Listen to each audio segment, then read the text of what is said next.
जय जय श्री राम આપણે બધાને બોલવાનું છે બાપ બે હાથ ઊંચા કરીને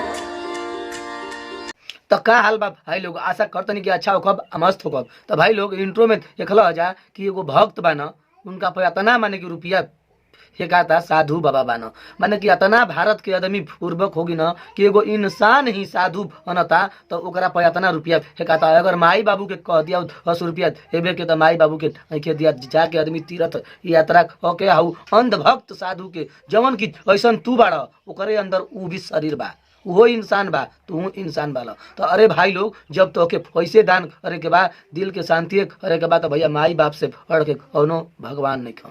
तो भाई लोग हम कहतनी कि अगर पैसा उतना फेंकाता भैया, अगर उतना अगर माई बाप के यही तक कितना अच्छा लगता। अब भाई लोग आप लोग देखा जा साइड में कि इतना माने कि रुपया फेंकाता, जैसे खरिहानी में एकदम वो सवल जाला रास का रास माने कि रुपया फेंकाता उनका शरीर पर। अरे भाई लोग अगर आत्मा के शांति करे के बाद भाई लोग अपना माई बाप के सेवा रजा पैसा दे के संतुष्ट खुश रखा जाए। जमन भाई वो या रुपया उड़ियावत ना, अगर वो माई बाप के कहा जाए कि दे 10 रुपया तो ना दिया पाई। तब भाई लोग एजी के हम वीडियो के एंड करते नहीं। अगर ये हमारे वीडियो अच्छा लागल तो कमेंट करी, लाइक करी, शेयर करी। अगर हमारे यूट्यूब चैनल पर नया होगा तो सब्सक्राइब कर दी। अगर फेसबुक पेज पर होगा तो पेज के फॉलो कर दी। हिला तनी हिन कोनो ऐसे खबर के लेके वीडियो के लेके। तब तक के लिए नमस्कार, प्रणाम, धन्यवाद।